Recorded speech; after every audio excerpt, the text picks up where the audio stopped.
Your dog has been staring at you right now, today, waiting for something you've probably never given them. Not a walk, not food. Not even a belly rub. Scientists who study animal behavior call it the single most powerful thing a human can offer a dog. And most owners go their pet's entire lifetime never once doing it. Think about that. Your dog loves you unconditionally, completely, with everything they have. And there's one thing they're silently begging for that you keep missing. Here's the uncomfortable truth. Most of us treat our dogs like accessories. We feed them on a schedule, walk them when it's convenient, and pat them on the head while scrolling our phones. We think we're being good owners. We're not fully. Because what your dog actually needs from you, what they are literally wired, biologically and emotionally, to crave, is your full, undivided, conscious presence. Let me explain what I mean. Dogs evolved alongside humans for over 15,000 years. During that entire time, they were reading us. Every twitch of your face, every shift in your posture, every change in your breathing. Your dog has cataloged all of it. They are, without exaggeration, the most socially attuned animal on the planet when it comes to reading human emotion. And because of that, they know. They always know when you're physically there, but mentally somewhere else. Entirely. Think about the last time you played with your dog. Were you really there? Or were you half thinking about that work email? Or that argument from earlier? Your dog felt that. They felt the distance. And here's the psychological principle at work. Dogs, like humans, experience something researchers call social referencing. They constantly look to you not just for physical cues, but for emotional validation. When you're distracted, your dog doesn't just feel bored. They feel anxious, abandoned, even. Intermind, the pack leader, has checked out. Now, flip. That, imagine you sit down on the floor, not on the couch, on the floor, at their level. And you put your phone in another room. You make eye contact. You slow your breathing. You are just there. Watch what happens. Your dog's entire nervous system shifts. Their tail changes rhythm. Their body relaxes. Because in that moment, you've done something profound. You've told them, without a single word, you matter. You are seen. I am here.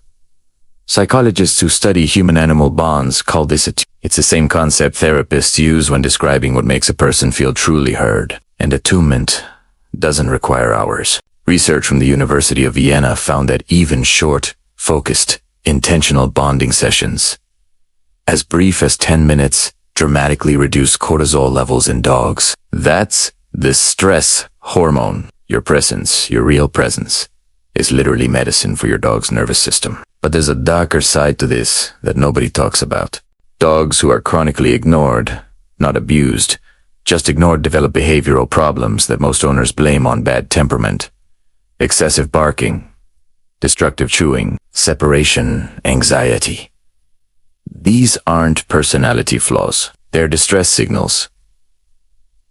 Your dog is trying to reach you the only way they know how, and instead of recognizing the cry for connection, most owners punish the behavior. It's heartbreaking when you understand what's actually happening. Here's what I want you to try today, just once. Set a timer for 10 minutes. Sit on the floor. Put your phone away. Not face down. Away. Look at your dog with soft eyes, not the wide alert eyes of a stressed human, but soft, relaxed eyes. Let them come to you. Breathe slowly. Let your body signal safety. You'll be amazed how quickly your dog transforms. How they lean into you. How they sigh that long, deep sigh that means every muscle in their body just released. That sigh is them saying, finally, there you are. You don't get unlimited time with your dog. The average lifespan of a dog is 10 to 13 years. They spend most of those years watching you, hoping, waiting, believing today might be the day you truly show up for them. Every day you're distracted is a day they waited for nothing. That's not guilt. That's a gift. Because unlike so many things in life, this one you can fix starting right now. So here's my question for you, and I genuinely want to know. When was the last time you gave your dog 10 minutes of real, undistracted presence. Drop it in the comments below, and if this shifted something in you, share it with someone who loves their dog. They need to hear this too. This isn't poetic exaggeration.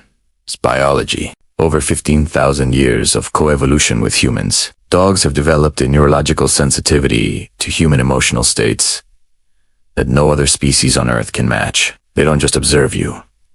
They process you. In a landmark study published in the journal Current Biology, researchers found that dogs can distinguish human emotional expressions, happiness versus anger, from photographs alone. They had never been trained to do this.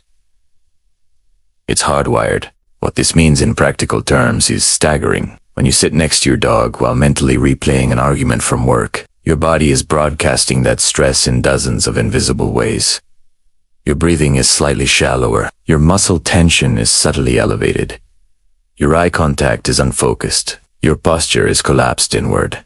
To you, you're just sitting there. To your dog, you are a completely different person than the calm, present version of you they love most. Researchers at the University of Naples found that dogs can actually smell human emotional states. When humans experience fear or happiness, they release different chemical compounds through sweat, and dogs detect this through their olfactory system, which is up to 100,000 times more sensitive than ours. Stress literally has a scent, and your dog knows it. So when you think you're hiding your anxiety from your pet, you're not. You never were. The takeaway for dog owners is both humbling and empowering. Humbling, because you can't fake it with your dog. There's no performance that fools them. Empowering, because it means the quality of your presence is what truly matters. Of your emotional state directly shapes the quality of your dog's experience every single day. A calmer, more present, you create a safer, more settled dog. The relationship is a mirror, and what you bring to it is what you both live in. The word attunement comes from developmental psychology. It describes the state in which one person is fully emotionally present with another, not just physically close, but genuinely tuned in. A parent who puts down their phone and makes real eye contact with a crying infant is practicing it. A therapist who sets aside their own internal chatter to truly hear a patient is practicing it. And a dog owner who sits quietly on the floor, breathing slowly, simply being there. That is also attunement. Here's what's critical to understand. Attunement is not the same as affection. You can shower a dog with treats, toys, and belly rubs and still never attune to them. Affection is action. Attunement is presence. Most dog owners are very good at affection and very poor at presence. They confuse the two, believing that because they love their dog, because they walk them and feed them and cuddle them, they are fully meeting their dog's emotional needs. But they're not. Not without the presence. Think about what a typical evening looks like in most households with dogs. The owner comes home, gives the dog an excited greeting, maybe plays 4 or 5 minutes, then settles into the couch with Netflix or their phone. The dog circles the room, settles nearby, sighs, watches the owner's face occasionally. That sigh isn't contentment. That glance isn't casual. That's a dog checking in, hoping for a moment of real connection, getting none, and resigning themselves to another evening of near-miss intimacy. True attunement looks different. It means carving out even 10 minutes, where your dog is the only thing happening. You get on their physical level. You breathe at a pace that signals calm rather than busyness. You make soft, relaxed eye contact. Not the intense stare of a predator, but the soft gaze of a companion. You let them set the pace of the interaction. And in those 10 minutes, you give your dog something that no amount of treats or expensive toys can replicate. The experience of being the most important thing in your world, routinely labeled as personality flaws, bad breeding, or poor training. In most cases, they are none of those things. They are communication. Specifically, they are a dog communicating one thing in the only language they have. I am not okay. Something is wrong. Please pay attention to me. Consider separation anxiety, one of the most common and misunderstood dog behavioral issues. A dog with separation anxiety doesn't just miss you when you leave. They experience something closer to panic. Their heart rate spikes. Their cortisol surges. They pace, vocalize, destroy things. Many owners interpret this as the dog being dramatic or spoiled. But what the research actually shows is that separation anxiety is strongly correlated with insecure attachment. The dog has never been given enough consistent, attuned presence to build the internal confidence that the owner will return. They haven't learned that being apart is safe, because being together was never fully safe either. Together was always halv, tier, kalv. The tragedy compounds when owners respond to these distress signals with punishment. A dog that barks compulsively gets shouted at.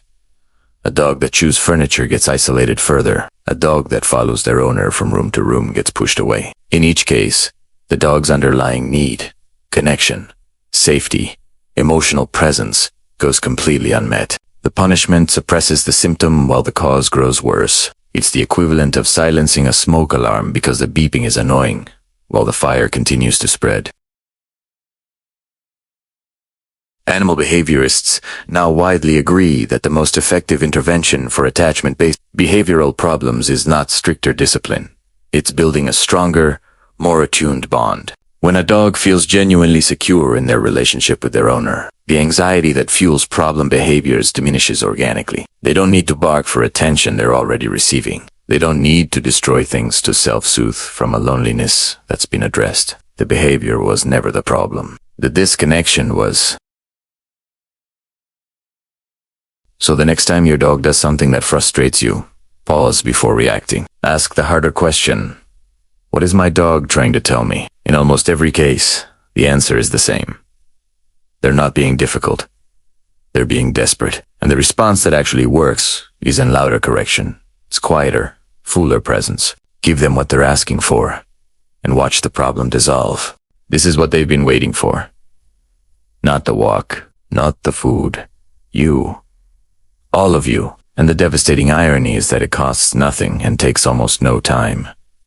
Yet most dogs live their entire lives receiving it rarely, if ever. This is where the science stops being abstract and starts being urgent. Cortisol is the body's primary stress hormone in both humans and dogs. Elevated cortisol over long periods damages immune function, disrupts digestion, shortens lifespan, and creates chronic anxiety. Dogs in high-stress environments, shelters, chaotic homes, homes where owners are emotionally unavailable, show chronically elevated cortisol levels.